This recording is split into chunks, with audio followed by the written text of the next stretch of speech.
அன்பான தேவ பிள்ளைகள் எல்லோருக்கும் இயேசு கிறிஸ்துவின் நாமத்தில் வாழ்த்துக்களை தெரிவித்துக் கொள்கிறேன். பிதாவாகிய தேவனாலும் நம்முடைய கர்த்தராகிய இயேசு கிறிஸ்துவினாலும் உங்கள் எல்லோருடைய வாழ்விலும் கிருபையும் சமாதானமும் உண்டாவதாக என்று சொல்லி உங்களை வாழ்த்துவதிலே நான் மிகுந்த மகிழ்ச்சி அடைகிறேன். தேவ பிள்ளைகளே, நாம் இந்த நாளிலே இயேசு கிறிஸ்து சிலுவையில் சொன்ன 4வது வார்த்தையை நாம் தியானிக்க போகிறோம். வாசிக்க கேட்கலாம். மத்தேயு 27 அதிகாரம் 46வது வசனம். 9ஆம் மணி நேரத்தில் இயேசு ஏலி ஏலி லாமா சபக்தானி என்று மிகுந்த சத்தமிட்டு கூப்பிட்டார். அதற்கு என் தேவனே என் தேவனே ஏன் என்னை கைவிட்டீர் என்று அர்த்தமாம். இதே வசனத்தை நாம் மார்க்கு 15ஆம் அதிகாரத்திலும் வாசிக்க கேட்கலாம். மார்க்கு 15ஆம் அதிகாரம் அதிலே 34வது வசனம். 9ஆம் மணி நேரத்திலே இயேசு ஏலோயி ஏலோயி லாமா சபக்தானி என்று மிகுந்த சத்தமிட்டு கூப்பிட்டார். அதற்கு என் தேவனே என் தேவனே ஏன் என்னை கைவிட்டீர் என்று அர்த்தமாம். தேவ பிள்ளைகளே, நாம் இயேசு கிறிஸ்துவினுடைய சிலுவை மகிமையை, இயேசு சிலுவையில் சொன்ன அந்த 7 வார்த்தைகளின் மூலம் நாம் தியானித்து வருகிறோம். இதுவரையிலும் முதல் 3 வசனங்களின் மூலமாக நாம் இயேசு கிறிஸ்துவினுடைய சிலுவை பாடு மகிமையை ஏற்கனவே நாம் தியானித்திருக்கிறோம். இந்த நாளிலே நாம் இயேசு சொன்ன 4வது வார்த்தையை தியானிக்க போகிறோம். பாருங்கள் தேவ பிள்ளைகளே, ஏற்கனவே நாம் இயேசு சொன்ன 7 வார்த்தைகளை, அந்த இருப்பிடத்தை ஞாபகம் எளிதாய் வைத்துக் கொள்வதற்கு சில காரியம் சொன்னேன். திரும்பவும் அதை ஞாபகப்படுத்த போகிறேன் இன்றைக்கு. பாருங்கள் தேவ பிள்ளைகளே, 4 எண்களை மனதில் வைத்துக் கொள்ளுங்கள். 15, அதிலிருந்து கூட்டல் 4, 19, அதிலிருந்து கூட்டல் 4, 23, அதிலிருந்து கூட்டல் 4, 27. இந்த 4 எண்களை நினைவு வைத்துக் கொள்ளுங்கள். இந்த அதிகாரங்களில் தான் 4 சுவிசேஷங்களிலும் இயேசுவினுடைய சிலுவைப்பாடு இருக்கிறது. 27 அது எந்த புஸ்தகம்? மத்தேயு, சரிதானா? ஸோ அதிக கூடுதலான எண் உள்ளது அது மத்தேயு புஸ்தகம். இருக்கிறதுல குறைவான எண் என்னது? 15. அது என்ன புஸ்தகம்? மார்க், ரைட்டு தானே? மத்தேயு 27, மார்க் 15. அடுத்தது லூக்கா. லூக்கா என்னது? 23. லூக்கா 23. அடுத்தது யோவான் 19. ஸோ இந்த 4 இதையும் ஞாபகம் வைத்துக் கொள்ளுங்கள். அடுத்தது 7 வசனங்கள். அதை எப்படி ஞாபகம் வச்சுக்கிறது? பாருங்க, 7 வசனங்கள்ல 3 வசனங்கள் லூக்கா 23ல தான் இருக்குது, சரிதானா? 3 வசனங்கள் லூக்கா 23லும், இன்னொரு 3 வசனங்கள் யோவான் 19லும் என்ன செய்கிறது இருக்கிறது. லூக்கா 23ல எந்த வசனம்லாம் இருக்கு? 1, 2, 7வது வசனம், சரிதானா? 1, 2, 7. யோவான் 19ல என்ன வசனம்லாம் இருக்குது? 3, 5, 6, சரிதானா? 3வது வசனம், 5வது வசனம், 6வது வசனம். இப்போ நடுவுல பாத்தீங்கன்னா, நடுவுல 4வது வசனம். இந்த 4வது வசனம் தான் மத்தேயு 27லும் மார்க் 15லும் என்ன செய்கிறது? இருக்கிறது, சரிதானா? இப்போ வசனங்களை எப்படி ஞாபகம் வைக்கிறது? சரிதானா? வசனங்களை எப்படி ஞாபகம் வைக்கிறது? இப்போ பாருங்கள் தேவ பிள்ளைகளே, லூக்கா 23 அதுல 3 வசனம் இருக்குன்னு சொன்னோம். முதல் வசனம், இயேசு சொன்ன முதல் வசனம் எங்க இருக்குது?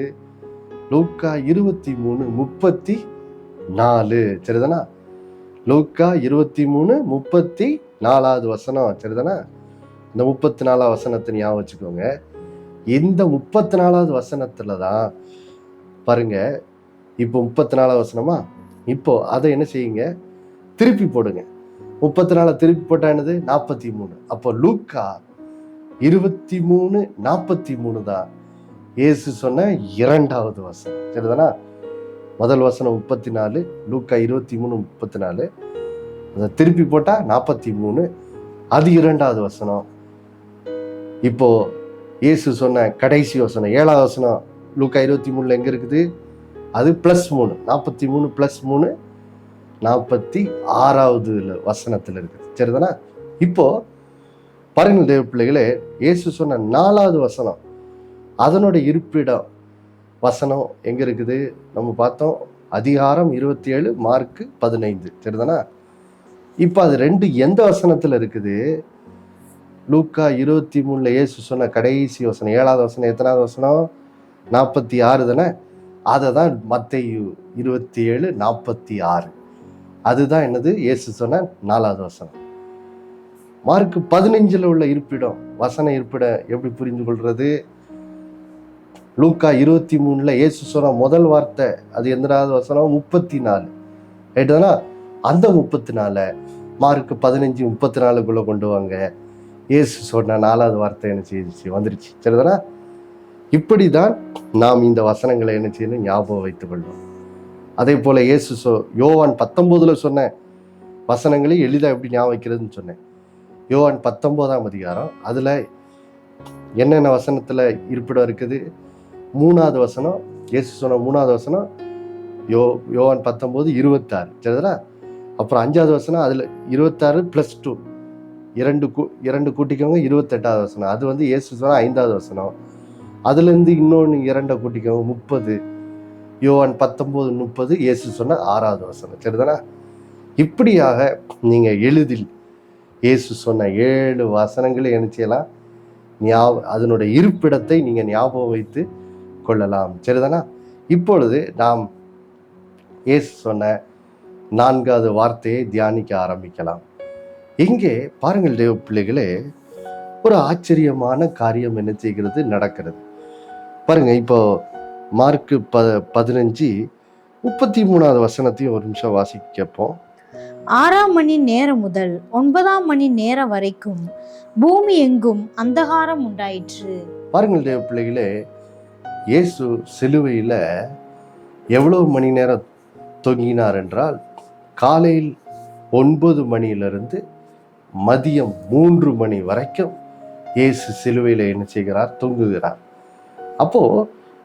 இப்போ இயேசு சிலுவையில 3 மணி நேரம் தொங்கிவிட்டார். இப்போ இங்க 6ஆம் மணி நேரம் 9ஆம் மணி நேரம்னு சொல்லுது. இது வந்து அந்த நாட்கள் உள்ள இஸ்ரேல் ஜனங்களுடைய அவங்க வாழும் இடத்துல உள்ள அந்த கடிகார கணக்குப்படி இது சொல்லுது. இது வேற ஒன்றும் இல்லை. 6ஆம் மணி நேரம்னா மதியம் 12 மணி. சரிதானா? 9ஆம் மணி நேரம்னா மதியம் 3 மணி. ரைட்டு தானே? அதுதான் இதுக்கு அர்த்தம். அப்போ இங்கே வசனம் பாருங்க, இயேசு சிலுவையில தொங்கி கொண்டிருந்த அந்த 6 மணி நேரத்துல கடைசி 3 மணி நேரம் ஒரு வித்தியாசமான காரியம் நடப்பதை இங்கே வேதம் என்ன செய்கிறது? சொல்லுகிறது. பாருங்க என்ன சொல்லுகிறது? அந்த மதியம் 12 மணி முதல் மதியம் 3 மணி நேரம் வரைக்கும் பூமி எங்கும் அந்தகாரம் என்ன செய்யிட்டு உண்டாயிற்று? பூமி எங்கும் அந்தகாரம் உண்டாயிற்று. ஏன் அந்தகாரம் உண்டாயிற்றா? பாருங்க, அதுக்கு காரணத்தை இயேசு தம்முடைய 4வது வார்த்தையாய் சொல்லுகிறார். என்ன சொல்லுகிறார்?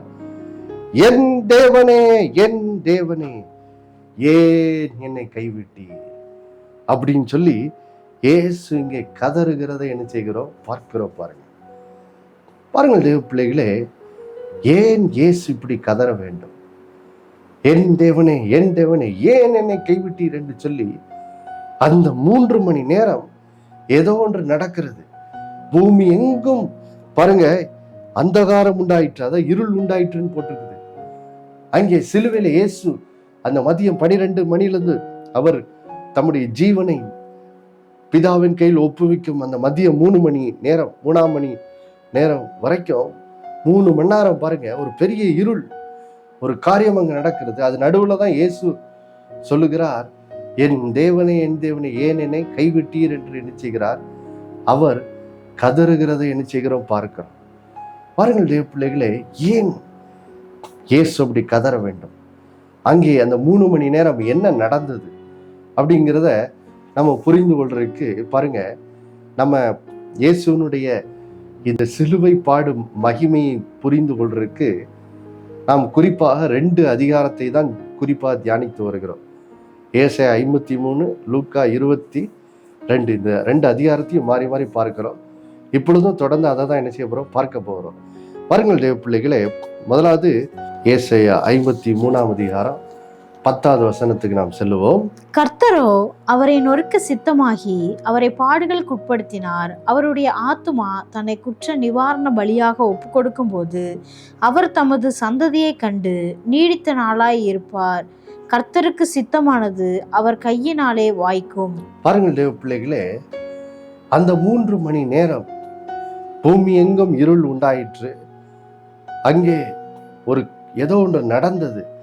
அதனாலதான் இயேசு கதறுகிறார், என் தேவனே என் தேவனே ஏன் என்னை கைவிட்டீர், என்னை கைவிடப்பட்டவராக இங்க தொங்க விட்டுட்டீரே அப்படின்னு சொல்லி இயேசு அங்கே கதறுகிறதை என்ன செய்கிறோம் பார்க்கிறோம். ஏன் அப்படி கதறினார், அதற்கு காரணத்தை எங்க ஏசாயா 53:10 இங்க பார்க்கிறோம். பாருங்க என்ன நடக்குது பாருங்கள் தேவ பிள்ளைகளே. இயேசு ஏற்கனவே பாவத்துக்கான அந்த தண்டனையை, அந்த அடிகள் நொறுக்கப்படுகிறது. அவர் நமக்காக நொறுக்கப்பட்டார், நமக்காக காயப்பட்டார், அடிக்கப்பட்டார். எல்லாம் என்ன செய்தது, ஏற்கனவே இயேசு என்ன செய்தார், சிலுவையில் அனுபவிச்சிட்டார். இப்போ பாருங்க, இப்போ ஒரு காரியம் என்ன செய்து நடக்குது. என்ன நடக்குது, அந்த 6ஆம் மணி நேரம், அந்த மதியம் 12 3 மணியில எங்கும் அந்தகாரம் இருள் உண்டானதுக்கு காரணம் என்ன? அதுக்கு காரணத்தை இங்க ஏசாயா 53:10 சொல்லுது. இயேசு சிலுவையிலே அங்கே மரிக்கும் போது அவர் தம்முடைய ஆத்துமாவை குற்ற நிவாரண பலியாக என்ன செய்தாரா, ஒப்பு கொடுத்தாரா.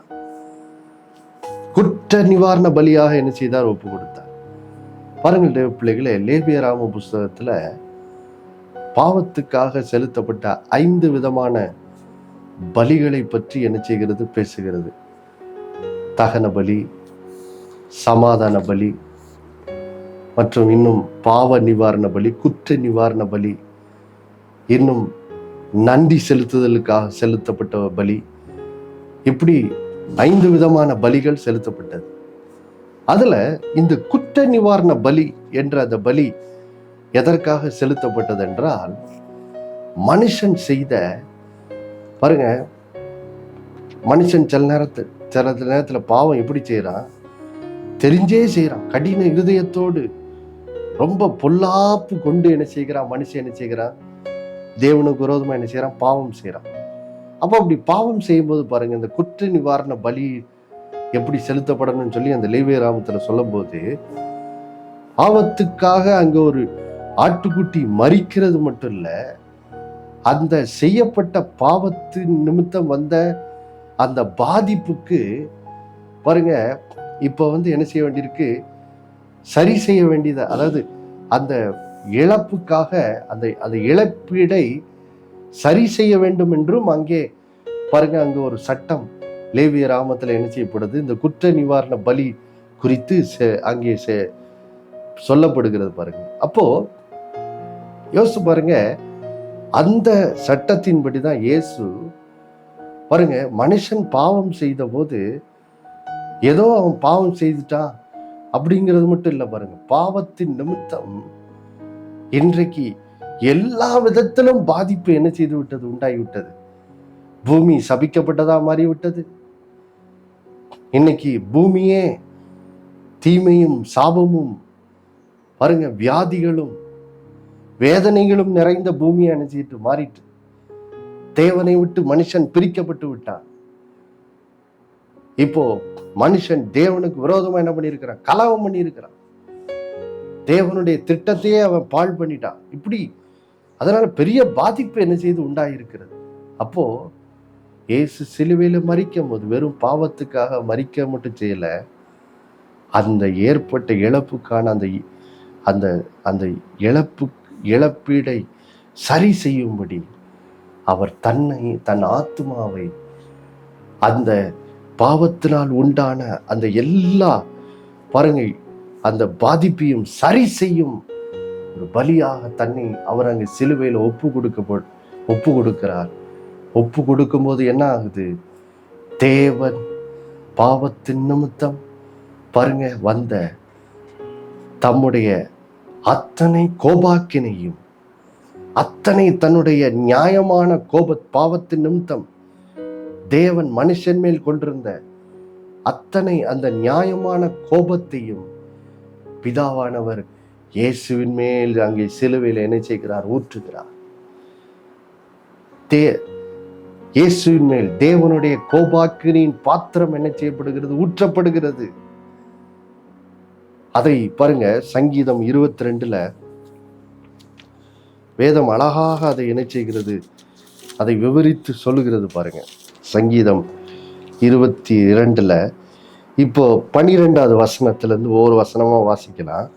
அநேகம் காளைகள் என்னை சூழ்ந்திருக்கிறது, பாசான் தேசத்து பலத்த எருதுகள் என்னை வளைந்து கொண்டது. பீறி கெர்ச்சிக்கிற சிங்கத்தை போல் என்மேல் தங்கள் வாயை திறந்திருக்கிறார்கள். தண்ணீரை போல ஊற்றுண்டேன், என் எலும்புகள் எல்லாம் கட்டுவிட்டது. என் இருதயம் மெழுகு போலாகி என் குடல்களின் நடுவே உருகிற்று. பாருங்கள் தேவ பிள்ளைகளே, அங்கே சிலுவையிலே இயேசு தொங்கும் போது எந்த அளவுக்கு பாடுகளை அனுபவித்தாருங்கிறத இங்க சங்கீதம் 22 சங்கீதக்காரனாகிய தாவீது இயேசு சிலுவையில மரிக்கிறதுக்கு முன்னாடி கிட்டத்தட்ட 1000 வருடங்களுக்கு முன்னாடி அவ்வளவு துல்லியமா தீர்க்க தரிசனமா இங்கே உரைக்கிறார் பாருங்க. இயேசு அங்கே சிலுவையில பட்ட பாடுகளை விவரிக்கிறார். சில பட விளக்கத்தின் மூலம் அதை விவரிக்கிறார் பாருங்க. சொல்றாரு, அநேகம் காளைகள் என்னை சூழ்ந்திருக்கிறது, பாசான் தேசத்து பலத்த எருதுகள் என்னை வளைந்து கொண்டது. அதாவது பாருங்க, இயேசு சிலுவையில் அறையப்படும் போது பிரதான ஆசாரியர்கள், மொத்த ஆசாரிய கூட்டங்கள், பரிசேயர், இஸ்ரேல் ஜனங்கள், ரோமர்கள், இப்படி எல்லா இயேசுவை பகைக்கிற கூட்டத்தினால் அவர் என்ன செய்திருந்தார்? அவர் சூழ்ந்திருக்கப்பட்டார். எல்லாரும் சிலுவையை சூழ்ந்திருக்கிறாங்க. எல்லாரும் பாருங்க தங்களுடைய வார்த்தைகளாலே இயேசுவை காயப்படுத்துகிறார்கள். இயேசுவுக்கு விரோதமாய் பேசி அவரை தூஷிக்கிறார்கள். ரோமர்கள் பாருங்க இயேசுவை அடித்து காயப்படுத்தி துன்புறுத்தினார்கள். அப்போ அதை இயேசு இப்படி அது எந்த அளவுக்கு அவர் அந்த துன்பத்தை அனுபவித்தார் என்பதை விளக்குறதுக்கு பாருங்க பட விளக்கமா சொல்றாரு. அவர் சொல்றாரு, அந்த பொல்லாத மனிதர்கள் எப்படி இருக்காங்களா? காளைகளை போல என்ன சூழ்ந்திருக்கிறாங்க. அதுவும் பாசான் தேசத்து பலத்த எருதுகளை போல அவங்க என்ன வளைந்திருக்கிறாங்க அப்படிங்கிறாரு. பாசான் தேசத்து எருதுன்னா இஸ்ரேல் தேசத்துல பாசான் அப்படிங்கிறது ஒரு பகுதி. அது ரொம்ப ஒரு செழிப்பான இடம் பாருங்க. அப்போ அந்த இடத்து எருதுகள், காளைகள்லாம் பார்த்தீங்கன்னா நல்லா சாப்பிட்டு கொழுன்னு இருக்கும், பயங்கரம், அது வலிமை வாய்ந்ததா இருக்கும். அப்போ அவர் சொல்றாரு, இயேசு சொல்றாரு, நான் ஒரு பலவீனன்னு போல அங்க தொங்கிக்கிட்டு இருக்கேன். பாசான் தேசத்து எருதுகளை போல பலன் கொண்டவர்கள் எனக்கு விரோதமா என்ன செய்யறாங்க? இப்ப எழும்பி என்ன செய்யறாங்க? சூழ்ந்து இருக்கிறாங்க. அடுத்தது பாருங்க 13வது வசனத்தை வாசிக்கலாம். பீறி கெர்ச்சிக்கிற சிங்கத்தை போல் என் மேல் தங்கள் வாயை திறக்கிறார்கள். பாருங்க, பீறி கெர்ச்சிக்கிற சிங்கத்தை போல்.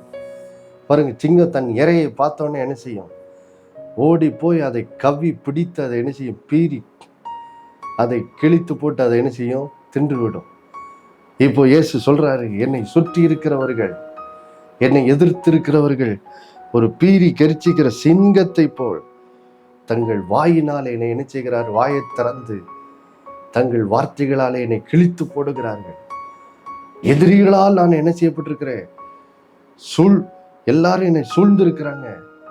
வேதனையோடு நான் அங்க தூங்குகிறேன் இயேசு சொல்றாரு பாருங்க. அப்போ மிகுந்த வேதனையை இயேசு அங்க என்ன செய்கிறார்? அந்த பொல்லாத மனிதர்கள் மூலம், தன்னை சிலுவையில் அறைந்த பொல்லாத மனிதர்கள் மூலம் அனுபவிக்கிறாரு. அனுபவிச்சுட்டு இப்ப பாருங்க அந்த உச்சகட்டம், இந்த சங்கீதம் 22 தான் அந்த வசனம் வருது. என் தேவனே, என் தேவனே, ஏன் என்னை கைவிட்டீர் என்று சொல்லி அந்த வார்த்தை, இந்த சங்கீதம் 22 தான் இயேசு அங்கு சிலுவையில என்ன செய்கிறார் சொல்லுகிறார். அப்போ பாருங்க, இயேசு அங்கு சிலுவையில தொங்கும் போது இந்த வார்த்தைகள் எல்லாம் அவர் இருதயத்தில் என்ன செய்து இருந்தது பாருங்க. இங்க சொல்லப்பட்டது அப்படியே அங்க இயேசுவின் சிலுவையில நிறைவேறுகிறது. இப்போ 14வது வசனத்தை பார்க்கலாம்.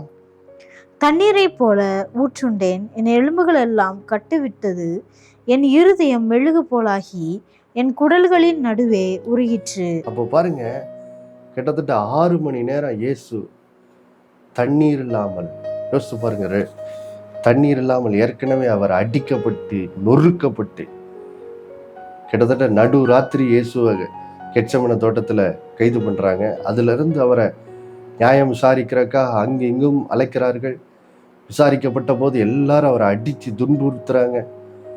பின்பு பிலாத்துவின் சேவர்கள் கையில, ரோமர் சேவர்கள் கையில பயங்கர துன்புறுத்தப்படுகிறார்.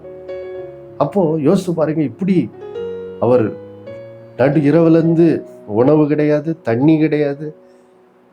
அது மட்டும் இல்ல, சிலுவையில் 6 மணி நேரம் பாருங்க, கைகளும் கால்களும் அடிக்கப்பட்டபடியால் பாருங்க மூச்சு விட முடியாம அவ்வளவு வேதனையை அனுபவித்துக் கொண்டிருக்கிறார். அதை நிமித்தம் இப்ப என்ன ஆச்சா, தண்ணீரை போல ஊற்றுண்டேன்னா என்ன அர்த்தம், எல்லாம் அவருடைய பலன் எல்லாம் வறண்டு போயிடுச்சு. வறண்டு போய் இப்போ கைகளும் கால்களும் ஆணிகளால் அடிக்கப்பட்டதுனால எலும்புகள் எல்லாம் கட்டுவிட்டதுன்னா கட்டுவிட்டதுன்னா எலும்புகள் எல்லாம் இருக்கிற இடத்துல இருந்து நகண்டு பாருங்க. நம்ம 17வது வசனத்துல வாசிக்கும் போது வேதம் சொல்லுகிறது, என் எலும்புகளை எல்லாம் நான் எண்ணலாம். இயேசுனுடைய எலும்பெல்லாம் வெளியே வந்துருச்சு, சரீரத்திலிருந்து வெளியே எல்லாரும் வெளியே பார்க்கிற அளவுக்கு பாருங்க, அந்த அளவுக்கு அவர் அடிக்கப்பட்டு நொறுக்கப்பட்டிருக்கிறார். கடைசியில பாத்தீங்கன்னா இங்க வேதம் சொல்லுகிற அவருடைய இருதயம் மெழுகு போலாகி அவருடைய குடல்களின் நடுவே அது உருகி விட்டது. அதாவது பாருங்க, அந்த அங்க அனுபவித்த பாடுகளின் நிமித்தம் அவருடைய இருதயம் ஒரு மெழுகை போல, மெழுகு அப்படியே அந்த தீ எரிய அப்படியே அதை என்ன செய்யும், அது வந்து அப்படியே பாருங்க உருகி போயிடும். அதே போல இயேசு அனுபவித்த அந்த பாடுகளின் நிமித்தம் அவருடைய இருதயமே உருகி போய் குடல்களின் நடுவே நினைச்சிட்டான், அப்படியே உருகி குடல்களின் நடுவே உருகிட்டு. அந்த அளவுக்கு உச்சகட்ட பாடு. கடைசியா 15வது வசனத்தை வாசிக்கலாம். என் பலன் ஓட்டையை போல் காய்ந்தது, என் நாவு மேல்வாயோடே ஒட்டி கொண்டது, என்னை மரண தூளிலே போடுகிறீர். பாருங்கள் தேவ பிள்ளைகளை, நம்ம ஜானிக்க போற 5வது வசனத்தை தான் இங்க பேசுகிறார். இயேசு சொன்னார்ல, நான் தாகமா இருக்கிறேன். ஏன் 6 மணி நேரம் பட்ட பாடுகளால தண்ணீர் இல்லாமல் எல்லாமே சரீரமே வறண்டு போயிற்று. அதனால பலன் எல்லாம் ஓட்டை போல் காய்ந்து நாவு மேல்வாயோட என்ன செய்யிட்டான், ஒட்டிருச்சு. எல்லா பலனும் போயிருச்சு. காய்ந்து தண்ணீர் இல்லாம காய்ந்து போய் தண்ணீர் தாகத்தினால் மிகுந்த வேதனையில இருக்கிறாரு. பாருங்க, என்னை மரண தூளிலே போடுகிறேன்னு போட்டிருக்கிறாரு. மரண தூள்னா என்னது பாருங்க, மனுஷனுடைய எல்லா சாபமும் அங்கே இயேசுவின் மேல் என்ன செய்கிறது, வருகிறது. இயேசுவின் மேல் வருகிறது. கிறிஸ்து நமக்காய் சிலுவையில என்ன செய்தார், சாபமானார். சாபத்துல ஒரு சாபம் என்ன, நீ மண்ணிலிருந்து எடுக்கப்பட்டபடியால் மண்ணுக்கு எனது திரும்புவாயின்னு போட்டுக்கல. அதை தான் இங்க சொல்றாரு, என்னை மரண தூளிலே போடுகிறேன். மனுஷனோட எல்லா சாபமும் இயேசுவின் மேல் வந்தது. தேவ கோபாக்கினை, இப்படியாக மனுஷன் செய்த பாவத்தின் நிமித்தம் தேவனோட மொத்த கோபாக்கினையும் இயேசுவின் மேல் இப்படியாக ஊற்றப்பட்டு, சிலுவையில ஊற்றப்பட்டு, ஏசு அதை சிலுவையில என்ன செய்கிறார், அனுபவித்தார். அனுபவித்ததுனாலதான் கதறாரு, பிதாவே. பொதுவா தேவனை அவர் பிதா தான் அழைத்தார். ஆனா சிலுவையிலே முதல் முறையா என் தேவனே என் தேவனே ஏன் என்னை கைவிட்டீர்னு சொல்லி பாருங்க, இயேசு சிலுவையிலே மனுஷனோட பாவத்து நிமித்தம் வருகிற அந்த மொத்த தேவ கோபாக்கினை, மொத்த மனுஷனுடைய சாபம் எல்லாவற்றையும் தன்மேல் ஏற்றுக்கொண்டபடியால் அவர் தேவனிடத்திலிருந்து சிலுவையிலே பிரிக்கப்பட்டவராக, தேவனால் கைவிடப்பட்டவராக அவர் தொங்கிய போதுதான் கதறுகிறார், என் தேவனே ஏன் என்னை கைவிட்டீர்னு சொல்லி. தேவனால் கைவிடப்பட்டவராக, மனுஷனுடைய பாவத்து நிமித்தம் வருகிற தேவ கோபாக்கியை சுமந்தவராக அத்தனை பாடுகளை அனுபவித்ததுனாலதான் தேவ பிள்ளைகளை இன்றைக்கு தேவ கிருபை உங்கள் மேலே என் மேலும் என்ன செய்யப்பட்டிருக்கிறது, ஊற்றப்பட்டிருக்கிறது. இதுதான் இயேசு உங்களுக்காகப்பட்ட பாடுகள். அதனாலதான் இயேசு 54:10 சொல்லுது, என் கிருபை ஒருபோதும் உன்னை விட்டு விலகாது, என் சமாதானத்தின் உடன்படிக்கை ஒரு நாள் நிலை பெயராதுன்னு சொல்லி கர்த்தர் இன்றைக்கு என்ன செய்கிறார், வாக்கு பண்ணுகிறார். பாருங்க, இயேசு இவ்வளவு பாடுபட்டதுனாலதான் இன்னைக்கு அன்பான தேவ பிள்ளைகளை, தேவன் உங்கள் மேல் கிருபையா இருக்கிறார், அவர் உங்கள் மேல் இரக்கமாவே இருக்கிறார், அன்பாகவே இருக்கிறார். ஆதலால் இந்த நாளிலே நன்றி இருந்து நிறைந்த இருதயத்தோடு கர்த்தருக்கு நன்றி சொல்லி அவருக்கு கீழ்ப்படுகிற பிள்ளைகளாய் வாழ்வோமாக. நம்ம எல்லாரும் கண்களை மூடி ஜெபிப்போமா. அன்புள்ள பரலோக பிதாவே, இயேசுவின் மூலமாய் நம்முடைய சமூகத்தில் வருகிறோம் ஆண்டவரே. இந்த நாளிலே இயேசு பட்ட பாடுகளின் மிகுதியை தியானித்தோம். எவ்வளவு பாடுகள்! ஓ, எங்கள் மேல் வர வேண்டிய தேவ கோபம் இயேசுவின் மேல் ஊற்றப்பட்டது. இயேசு அத்தனை பாடுகளை அனுபவித்தார்.